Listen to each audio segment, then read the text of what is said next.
Introduce the speaker as a child growing up in a home filled with fear and violence. Describe the father's physical abuse in raw, honest terms and the mother's disturbing indifference, or even enjoyment, of the suffering. Emphasize the confusion and betrayal felt when the very people meant to protect you become the source of harm. When I was a child, home wasn't a place where I felt safe. It wasn't a place filled with love or laughter, or even the kind of silence that feels peaceful. It was a place of shadows and screams, where the walls seemed to absorb the violence and echo it back into my heart day after day. My father wasn't just angry, he was cruel. And not in the way people sometimes say, like he yelled too much or had a short temper. I'm talking about something darker. He would beat me until I couldn't stand, until I couldn't breathe, until the world would blur and disappear. There were days I'd lose consciousness and wake up not even knowing what time it was, or how long I'd been lying there. I was a kid and all I ever wanted was for it to stop. But it never did. What made it worse? What made it feel even more like a nightmare I couldn't wake up from? Was my mother. You see, I used to think maybe she'd help me. Maybe if I cried loud enough, if she saw the bruises, she'd step in. But she never did. In fact, it was almost like she enjoyed it. I know that sounds horrible. I wish it wasn't true. But the look in her eyes, cold, detached, sometimes even entertained, it's a look that still haunts me. When he hit me, she watched. And sometimes she smiled. Imagine being a child and realizing there's no one coming to save you. Not even your own mother. That's a kind of loneliness that's hard to explain. It's like the world gets smaller and heavier all at once. You learn not to cry too loud because it might make things worse. You learn how to hide pain. How to disappear even when you're in the same room as everyone else. There were nights when I would lie in bed, my body aching, and I'd wonder what I did wrong to deserve it. Was I too loud? Did I make a mistake? Maybe I didn't clean up well enough, or maybe I said something I shouldn't have. I used to believe that if I could just be better, they'd stop hurting me. But no matter how quiet I was, no matter how small I made myself, the fists kept coming, the words kept cutting, and the silence afterward was always just as painful. And it wasn't just physical. It was emotional, verbal. I was constantly told I was worthless, useless, burden. My father made sure I believed I was nothing. And my mother, she confirmed it. The way she looked at me like I disgusted her. It did more damage than any bruise ever could. School wasn't an escape either. I wore long sleeves even when it was hot. I smiled when people asked how I was. Fine, I'd say, always fine. I became good at pretending. Good at hiding. Because I learned early on that people don't always want to know the truth. And when you grow up being told to keep your mouth shut, it becomes second nature. There were moments when I felt like I was disappearing, like I didn't even exist outside that house. I wasn't a person. I was a target. Punching bag. Something broken that no one wanted to fix. I hated myself. Not because I did anything wrong, but because I believed them. I believed I was the problem. And yet, somehow I survived. I don't say that lightly. There were times I didn't think I would. There were nights I prayed not to wake up. But even in the darkest moments, some small part of me held on. Maybe it was stubbornness. Maybe it was hope. I didn't have the words for it back then. I just knew that somewhere deep inside me there was still a flicker, something that refused to give in. I didn't know it at the time, but that flicker would one day become the fire that saved me. There was one person who made things feel a little less terrifying. Just one. She didn't live with us and I didn't get to see her often, but when I did, it felt like stepping into a different world. A quieter, softer world. That person was my grandmother. She wasn't perfect. She didn't have much. Her hands were always tired from years of hard work, and her house was small, cluttered with the little things she collected over time. Old teacups, faded photos, a clock that always ran 10 minutes slow. But when I walked into her home, it was like the air changed. It smelled like cinnamon and laundry soap and something that felt like safety. It was the only place where I didn't feel like I had to flinch at every sound. I never told her everything. Not at first. I don't even think I had the words to explain what was happening at home. But I think she knew. She never asked me directly. Instead, she paid attention in the quiet ways most people ignored.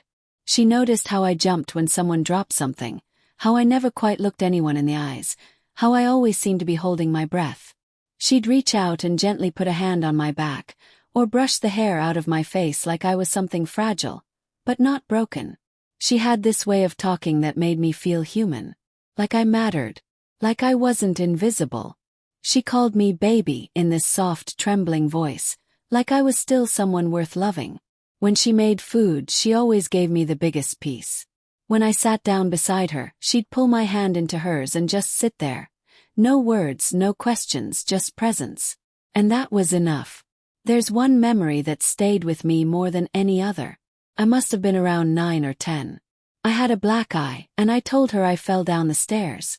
She didn't argue. She didn't call anyone. She just looked at me for a long moment, and then she opened her arms and pulled me into her lap. I was too old to sit like that, really, but she didn't care. She just held me and rocked me back and forth like I was a baby again. And for the first time in a long time I cried. Not quietly, not in secret, but right there in the open. She let me. She didn't tell me to stop. She didn't try to fix it. She just let me fall apart and whispered, "You're not what they say you are, baby. You hear me? You're not what they say." That was the first time anyone told me I wasn't the problem. She couldn't take me away. She didn't have that kind of power. I know she wanted to. There were times I could see it in her eyes, the way her jaw tightened, the way she looked at my bruises like they were her own. But she did what she could. She gave me little moments of peace when I needed them most. And when she hugged me, I believed, even for a second, that love could be real. I used to think about her when things got really bad at home. I'd close my eyes and imagine her arms around me, the smell of her kitchen, the sound of her humming while she cooked. It was like a little mental escape I kept hidden, a secret room in my mind I could go to when everything around me felt like it was crumbling. And as I got older, as I started to understand more of the world, I realized what a gift those memories were. She may not have stopped the abuse, but she gave me something just as important.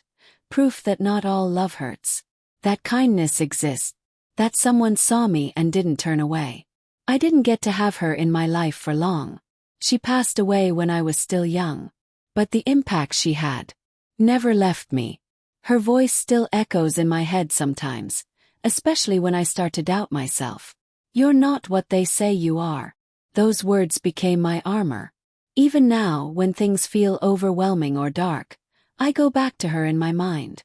I remember the warmth of her kitchen, the softness in her voice, the way she held space for my pain without trying to explain it away.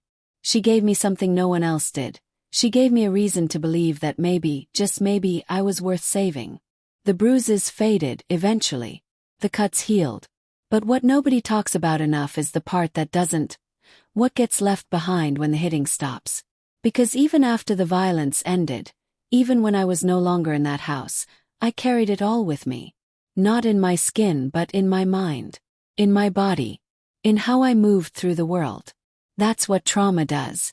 It doesn't let you just walk away clean. Stains everything. I remember trying to go on with life, trying to blend in. I thought maybe if I didn't talk about it, it wouldn't have power over me. I told myself it was the past. But the truth is, it lived in me every day. I'd be walking down the street and hear a loud voice, and my heart would start racing. I'd meet someone new, and the first thing I'd wonder wasn't what they liked or who they were.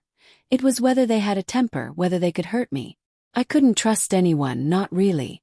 How could I, when the people who were supposed to love me the most had taught me to fear love itself? For a long time, I couldn't even look in the mirror. I saw someone broken, someone dirty, someone not good enough. That's what abuse does. It rewires your self-worth. My father didn't just hit me. He told me I was worthless, that I'd never amount to anything. And my mother backed him up just by standing there, watching. That kind of damage doesn't just disappear because you change addresses. It follows you like a shadow you can't shake. In relationships, I either pushed people away or held on too tight. I didn't know what healthy love looked like, so I accepted whatever came my way. I thought I had to earn affection, prove myself, tolerate pain to be wanted. I mistook attention for care and control for love. I confused silence with peace, when really I was just dissociating, just trying to survive. I didn't know that love could be calm, gentle, safe. I had never seen it up close. Even in moments of happiness, there was this voice in the back of my mind whispering, "You don't deserve this." That voice sounded like my father sometimes. Other times it sounded like my mother. And it never stopped. It interrupted every good thing I tried to build. Told me I was faking it. That eventually people would see the real me, the broken, damaged one, and they'd leave. And sometimes they did. Not because I was broken, but because I hadn't yet learned how to love myself enough to believe I deserved better. It showed up in the smallest things. Like apologizing too much. Saying sorry when someone bumped into me. Laughing at things that weren't funny just to keep the peace. Always watching people's moods. Always scanning the room to make sure I wasn't in danger. It became second nature. Hypervigilance. That constant awareness, like your nervous system is stuck in high alert, waiting for the next explosion. And yet I went on. I worked, I studied, I tried to be normal, whatever that means. But inside, I was still carrying the weight of what had been done to me. Sometimes it showed up as anxiety. Sometimes depression. Other times I just felt numb, disconnected from everything and everyone. Like I was on the outside of my own life, watching it go by.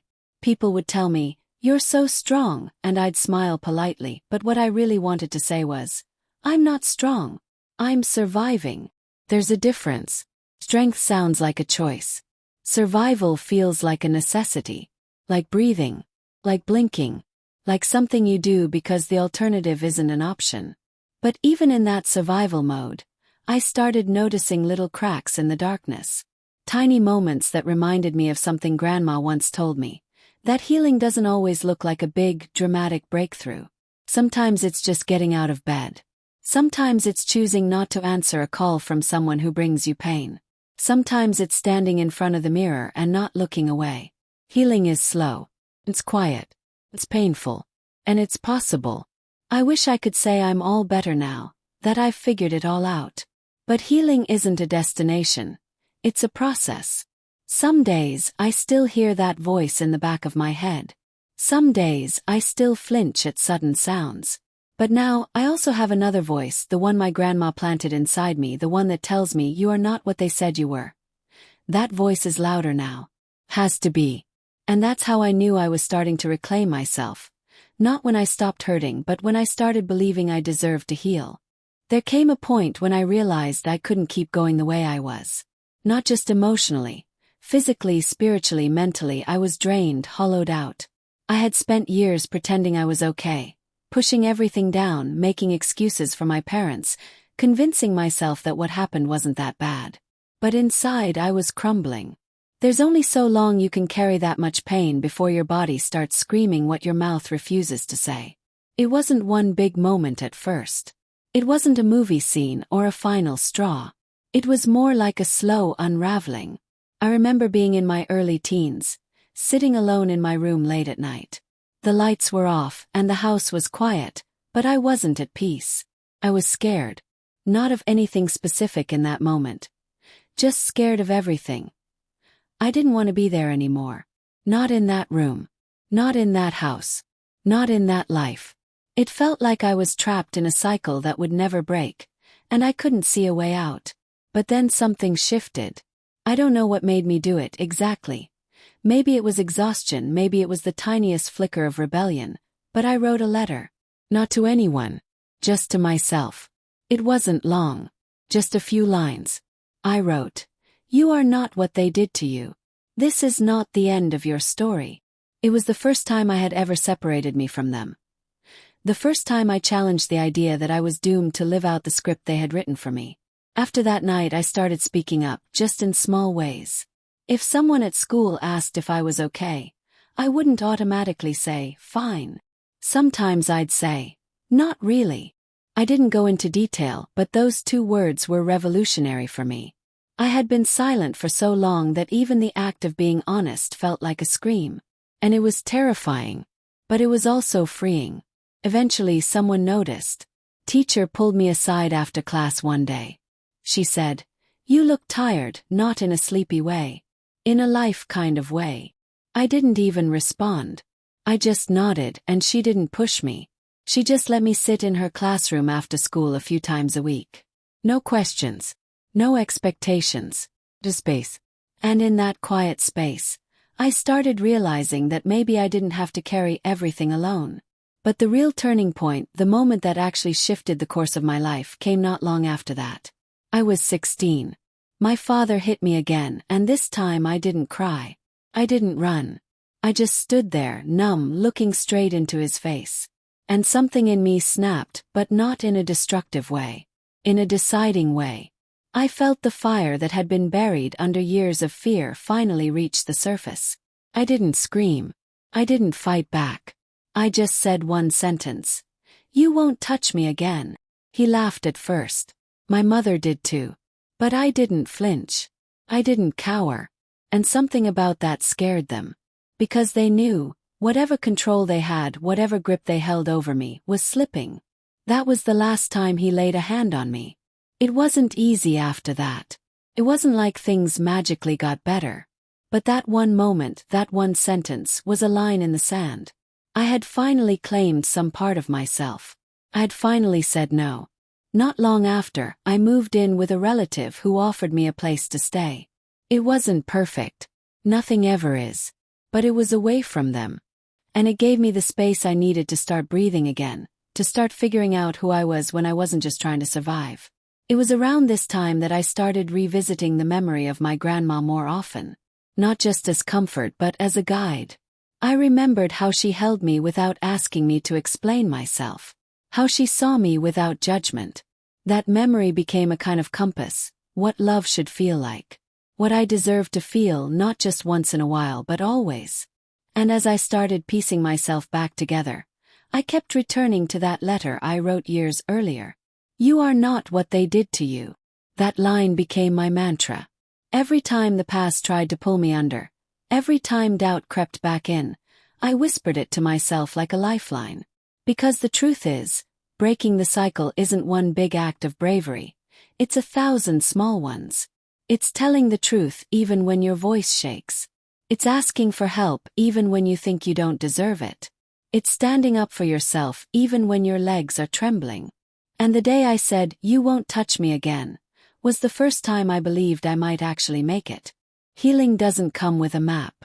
No one hands you directions and says, "Go this way and you'll feel whole again." If only it were that simple. What I've learned is that healing looks a lot less like running forward and a lot more like stumbling, backtracking, falling down, getting back up, and sometimes just standing still trying to catch your breath. After I left that house, I thought the worst part was over. I thought walking away from the abuse meant I could finally start my life. And in a way it did. But what no one prepared me for was everything that came after. The questions, the grief, the guilt, the emptiness. I wasn't being hit anymore, but I still felt hurt. I still flinched. I still had nightmares. I still walked into rooms expecting to be punished for something. It was like the ghosts of that house followed me everywhere.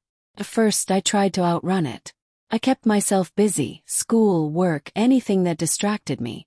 I smiled a lot, made jokes. I became the friend who always checked on everyone else, the one who had it together. People said things like, "You're so strong," and I didn't know how to tell them that I was just scared. That I didn't feel strong at all. I just didn't know how to stop running. But the thing about healing is, you can't fake it. Not forever. Eventually, all that pain finds a crack to seep through. Mine came through in silence. I'd sit alone and feel completely numb. I wasn't sad. I wasn't angry. I just felt nothing. And that scared me more than anything else. Because at least when I was sad, I knew I was still there. But when the numbness hit, I felt like I was disappearing. That's when I started therapy. And to be honest, I almost quit after the first few sessions. It was hard. Talking about things I had buried for so long felt like picking at scabs I didn't even realize were still bleeding. I remember one session where my therapist asked me to describe what love looked like to me, and I couldn't answer. Had no idea. I had seen pain disguised as love for so long that I didn't know the difference. And it broke me to realize that. But I kept going. Slowly. Hesitantly. and something started to change. Not all at once, but in small, almost invisible ways. Like being able to say, "That wasn't my fault," without choking on the words. Or walking into a room and not immediately looking for the exits. Or allowing myself to feel joy without waiting for something bad to follow. I started writing again.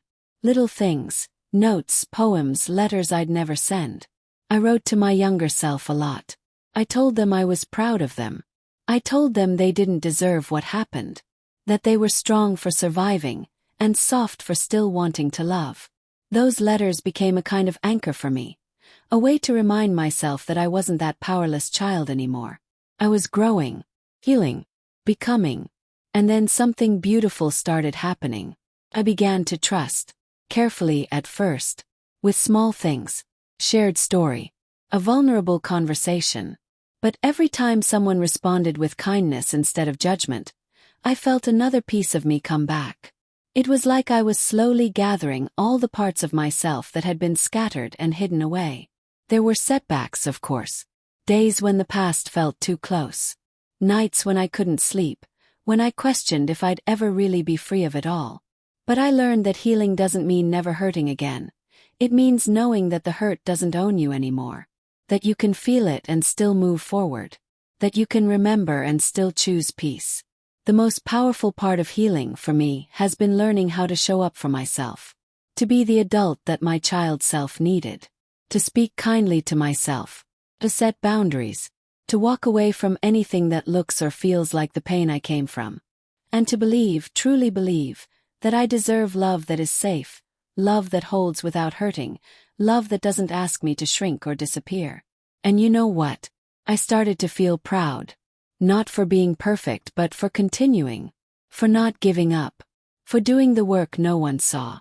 For getting out of bed on the days it felt impossible. For building a life that isn't just about surviving anymore, but about living, really living with hope and choice and intention. Because healing didn't come in one big moment. Came in every small decision to keep going. There's something nobody tells you about surviving. They don't tell you how, once you finally step out of the pain, the silence that follows can be deafening. First it feels like peace, but then it becomes this huge, empty space. You're no longer running, no longer hiding, but you also don't know who you are without the chaos. That was the hardest part for me, trying to figure out who I was beyond the girl who got hurt. I had spent so long being defined by what was done to me. My identity was wrapped up in surviving, enduring, pushing through. So when that chapter finally started to close, I found myself asking, now what? Who am I when I'm not just fighting to breathe? At first, I didn't have an answer. So I started small. I paid attention to the things that made me feel something. Music, writing, nature. I stopped pretending to like what everyone else liked and started being honest about what moved me, what gave me joy, what gave me peace. I learned that it was okay to have preferences, boundaries, desires. That I wasn't selfish for wanting more than just survival. I was human. One of the first times I felt truly alive again was when I laughed. I mean, really laughed. The kind that makes your stomach hurt and your eyes tear up. Caught me off guard. I hadn't realized how long it had been since I'd felt anything that pure. It didn't come from a place of pretending. It wasn't a mask or a defense. It was real. And in that moment I realized, joy was still possible for me. Not just the absence of pain, but the presence of light. From there, something in me began to shift. I started speaking up more, not just about what I had been through, but about what I wanted. What I believed. What I valued. I stopped shrinking to make other people comfortable. I stopped apologizing for existing. And that felt like power. Not the loud, flashy kind, but the quiet, steady kind that comes from knowing who you are and what you've survived. I started to connect with people in new ways. Not from a place of fear or performance, but from authenticity. I let people see me. The real me. Scars and all. And you know what happened? I was met with love. Real love. Not perfect, not always easy, but honest. And that was something I never thought I'd get to experience. I also learned how to say no. How to walk away from anything that even remotely reminded me of the hurt I left behind. That was hard. Because sometimes the familiar feels safer than the unknown. even when the familiar is painful. But I had made a promise to myself. I would not repeat the cycle. I would not become what I escaped. I would not hand my heart to people who hadn't earned it. That choice, over and over again, is what began to shape my freedom. Because freedom isn't just about leaving the place where the hurt happened. It's about choosing every day not to carry that pain forward. It's about breaking the patterns, rewriting the rules, and believing, despite everything, that you are worthy of something better. And for me, part of that freedom has come from speaking out. Sharing my story. Not because I want pity and not because I need applause, but because I know what it feels like to think you're the only one. To sit in the dark and believe that no one could possibly understand. And if there's even one person out there who hears this and thinks, maybe I'm not alone, then it's worth it. There's power in truth. In looking someone in the eye and saying, yes, this happened. Yes, it hurt. But it did not end me. There's power in reclaiming the narrative. In choosing to define your life by what you've built rather than what tried to break you. That's what I've done. That's what I keep doing. Some days are still hard. Some memories still sneak up on me. But they no longer control me. They no longer dictate how I see myself. Because I finally understand something I didn't before. Healing isn't about forgetting. It's about remembering differently. It's about looking back and seeing not just the pain but the strength it took to survive it. It's about honoring the younger version of yourself who held on when it would have been easier to let go. I'm not here because everything magically worked out. I'm here because I kept choosing to show up, to grow, to heal, to believe. And that's the freedom I never thought I'd find. The freedom to live as I am, not as who they tried to make me.